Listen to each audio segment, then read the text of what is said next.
अस्सलाम वालेकुम जनाब, उम्मीद है आप सब खैरियत से होंगे। आजकल बड़ा मीडिया पे मैं देख रहा हूँ और भी देख रहा हूँ इधर उधर चैनल्स पे दुआ जहरा के केस के बारे में मैंने बड़ा और उसके बारे में फिर थोड़ी सी मेरी एक नज़र से एक जजमेंट भी गुजरी। उसके बारे में मैं अपना जाती फीडबैक देना चाहता हूँ।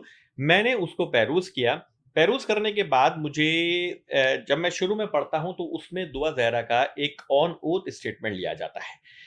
देखिए, अगर मैं बात करूं हमारा 162 या 163 जो है कानून शहादत का, वो ओथ के बारे में सेक्शन देख लीजिएगा, 162 या 3 है। वो ओथ के बारे में बात करता है। जो ओथ होता है वो सिविल केसेस के अंदर होता है, जो कानून शहादत बात कर रहा है। वरना एक ओथ एक्ट है वो स्पेशल है।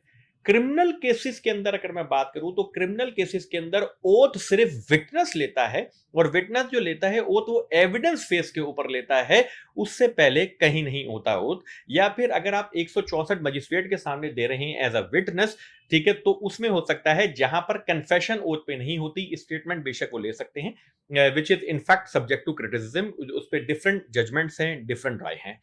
लेकिन ये मैं एक अपने आप एक नया प्रेसिडेंट है जो सेट हो रहा है कि 491 के अंदर किसी भी विटनेस का ऑन ओथ के ऊपर स्टेटमेंट लेना, स्पेशली द अब्डक्टी, और उस स्टेटमेंट के ऊपर रिलाय करके उसी पर्टिकुलर ऑर्डर की आखिरी लाइन के अंदर जो है वो ये कहते हैं कि she is at liberty to go wherever she wants. ये जो जुमला होता है बेसिकली ये सुई जूरिस के प्रिंसिपल को रिप्रेजेंट कर रहा होता है।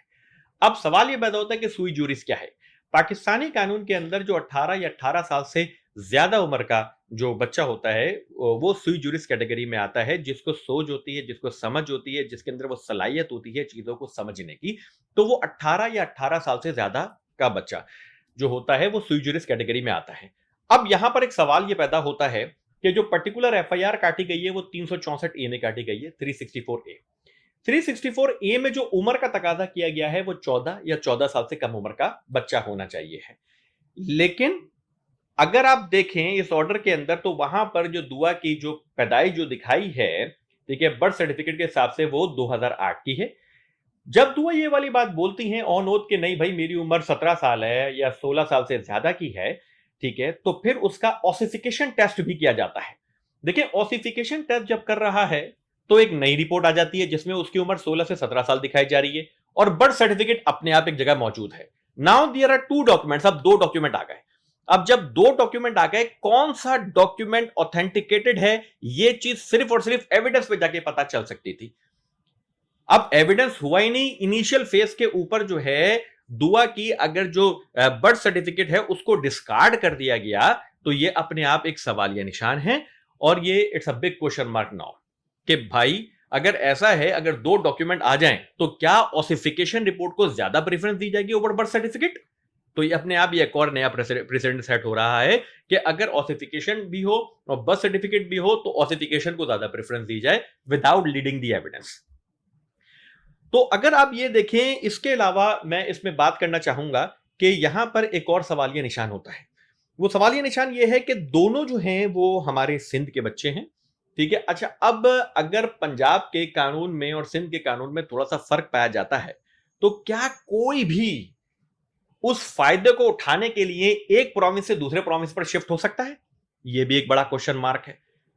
जो उम्र का तकाजा है, सिंध जो चाइल्ड रेसिडेंट मैरिज एक्ट जो है उसके अंदर एक जगह वो 16 कहते हैं और एक जगह पर वो कहते हैं कि 18 साल, सिंध में 18 साल, वहां पर 16 साल।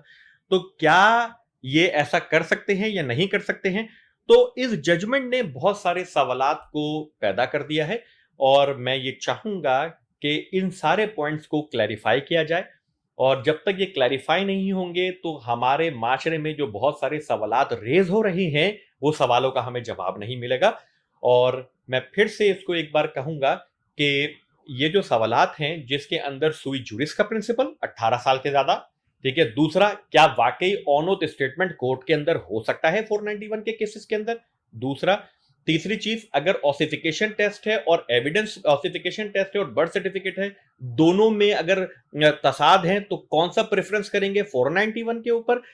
और इसके बाद आखिरी ये कि अगर सिंध के अगर बच्चे हैं तो वो क्या अपना फायदा उठाने के लिए पंजाब में शिफ्ट होके अगर वहां पर थोड़ी लेनियंसी है तो उस कानून के तहत वो ये कह सकते हैं कि भाई हमारी शादी जायज है? इन सारे सवालों का जवाब जो है मैं चाहूंगा कि हमें सुप्रीम कोर्ट दें और इस चीज को क्लियर करें। Thank you.